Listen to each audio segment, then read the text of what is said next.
Have you ever wondered what really happens when you fall asleep? Not the boring biological stuff, but the mysterious part.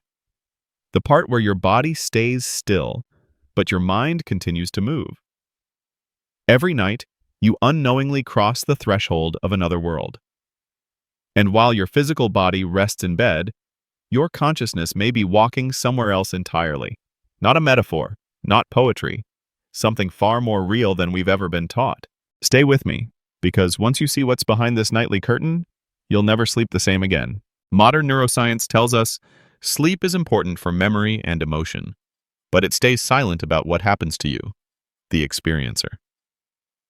Ancient civilizations weren't so shy. The Egyptians believed dreams were sacred messages from gods. Greek philosophers described sleep as the soul's return to the divine realm.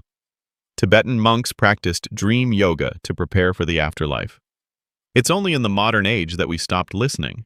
And yet, even institutions like NASA and Stanford have quietly researched lucid dreaming, astral projection, and out-of-body experiences. Science hasn't disproved these experiences. It's just been too cautious to accept what spirituality has shouted for millennia. Let me tell you a story. When I was 17, I dreamt that I was walking through my childhood home, only something was off. The air felt thick, the colors dimmed. I entered my grandmother's old room, and there she was. But she had already passed away 5 years earlier. She looked at me, smiled, and said, "You need to visit your mother tomorrow." I woke up crying. The dream had been so vivid it shook me. The next day I visited my mom for the first time in months. She had been hiding an illness, too scared to worry me. That dream saved her life.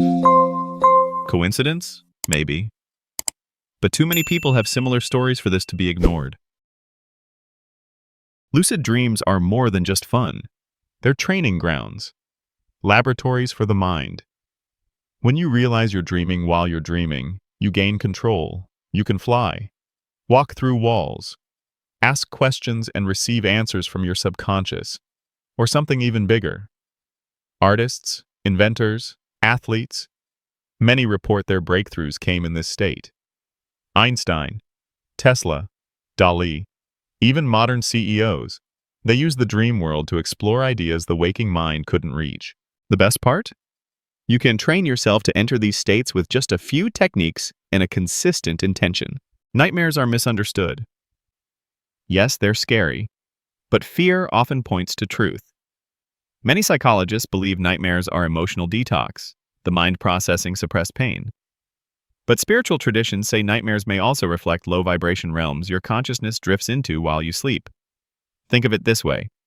If your emotional state before bed is chaotic, you might tune in to darker frequencies, just like a radio. You don't blame the music, you change the station. Have you ever had the same dream as someone else? Some siblings, couples, and even strangers have reported shared dream experiences. They met each other inside a dream and recalled the same environment, same events. This might sound impossible. Unless you consider this, consciousness might not be isolated. It might be part of a greater field, what Carl Jung called the collective unconscious. And in dreams, we connect to that field, sharing symbols, emotions, even landscapes. It's not woo-woo. Quantum physics supports this idea through theories of entanglement and unified fields. There's a name for the space many believe we enter during sleep, the astral plane. According to esoteric traditions like Hermeticism and Theosophy, this is a realm shaped by thought and emotion, a place where time bends and matter responds to intent. These planes have layers. The lower astral is dense, chaotic, often shaped by fear and trauma. Your vibration determines where you go. So if you want to access the higher realms, raise your inner state before sleep. The middle astral is the dream world, fluid, symbolic. The higher astral is serene, radiant, and often filled with teachings and guides. Many people report encounters during sleep that defy explanation. They meet spiritual guides. They talk to deceased loved ones. They receive knowledge they never studied, but later confirm in sacred texts or philosophy books. Are these just mental projections? Or is consciousness truly interacting with other forms of intelligence? The truth may lie somewhere in between. Either way, these moments have transformed lives, offered closure, and opened doors to deeper understanding. To make the most of your sleeping hours, consider these tools. Dream journaling. Write immediately upon waking. Even fragments matter. Set clear intentions. Speak to your subconscious. Tonight, show me what I need to know. Energy hygiene. Cleanse your space. Avoid screens. Listen to calming music. Breathwork or meditation. Center yourself before sleep to raise your vibration. With time, your dreams become more vivid, your awareness sharper, and your connection to your inner world unshakable. Sleep is not a pause button. It's a portal. It's where you meet parts of yourself buried in the noise of waking life, where your soul might journey through dimensions unknown, where healing, creativity, and revelation await if you dare to look inward.